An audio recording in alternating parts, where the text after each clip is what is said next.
This being my first ever Batman series to read, I definitely, I guess, hit like a home run, as the Americans would say.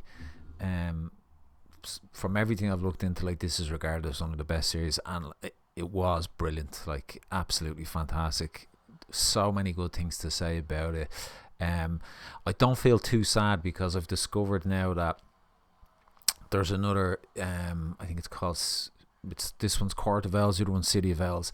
But what I guess what I wasn't expecting, like this six-parter kind of ends with, I guess, just Bruce Wayne or Batman kind of surviving. Really, like that's what I'm most impressed with, and it's not what I was expecting. But essentially, it's really just Batman. The final issue is Batman just making it back to the Batcave, and then kind of unpacking what's been going on, and then you've got your reveal at the end where the Court of Owls have released.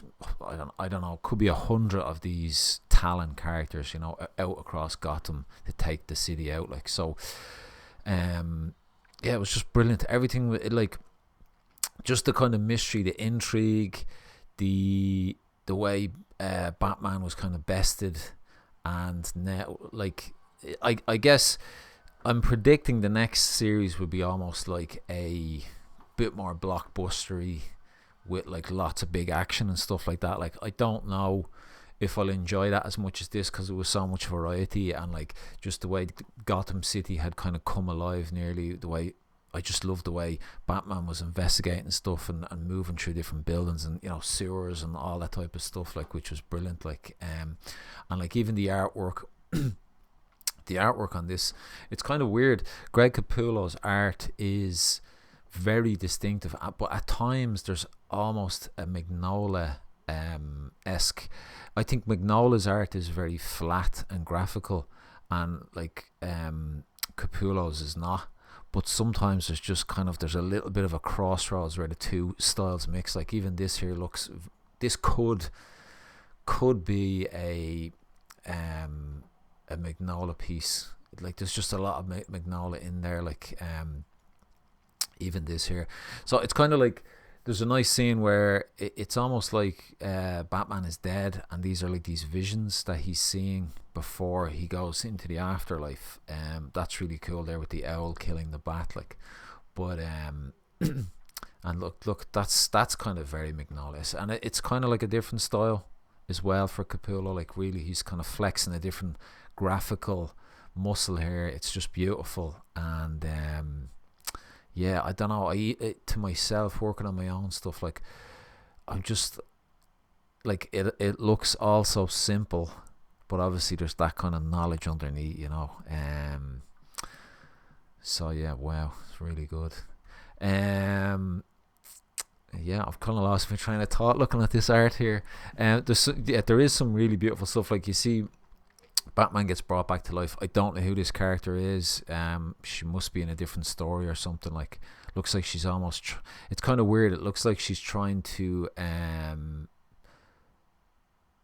get on the good side of Batman, which is kind of a bit silly. Like because I thought Batman was very incognito. Like, so how can someone be tracking him down and trying to help him and getting his good graces? It's a bit strange. Like there's not much else with this character after that. Like, but I think what just there's not really too much to say on the story that I've already said.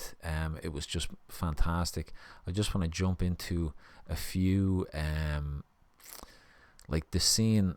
I guess this is probably the silliest thing in the whole Court of Owls. Like, really makes no sense, and to me, it seems out of character.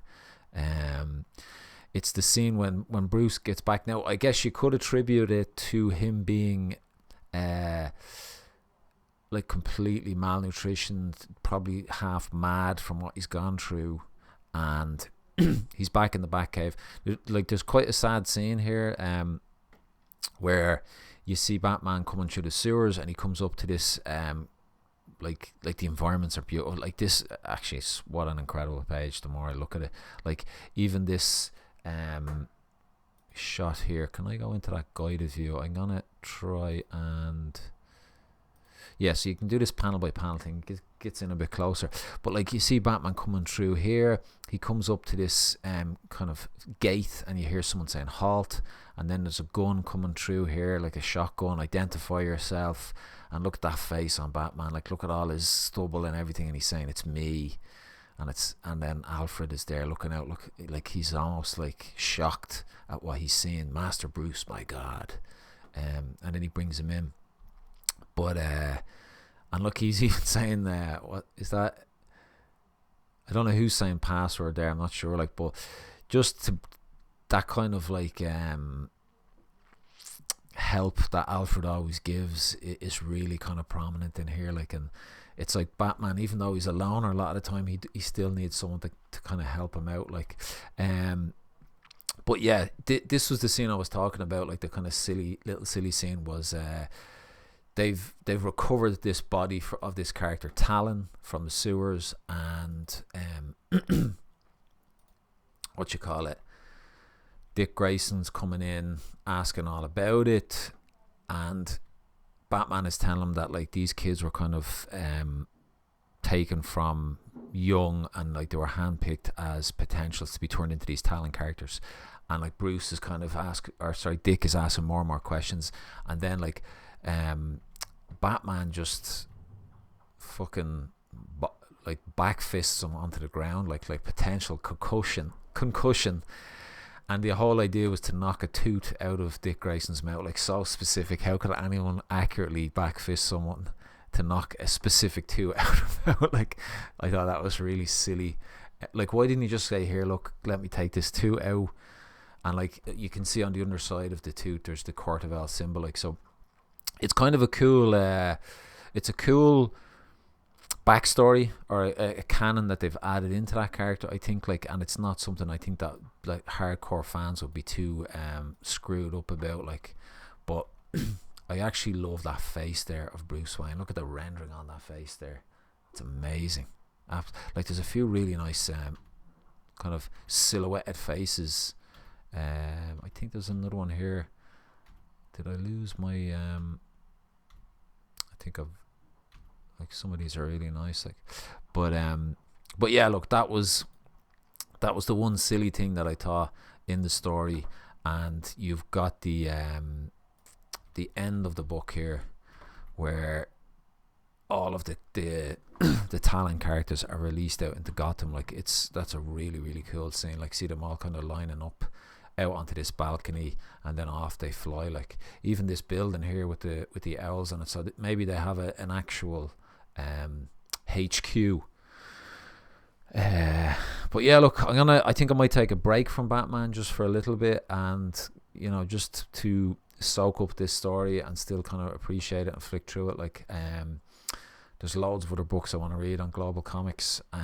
But yeah, look, amazing. I'm a big fan of Greg Capullo and Scott Snyder. Yeah, Scott Snyder as a team on Batman, and I believe they work together for a good bit longer. Like, so I'm just so happy that I have these comics to read. Like, it's better, and I've said it before, this is better than watching Netflix or Amazon Prime or Disney Plus.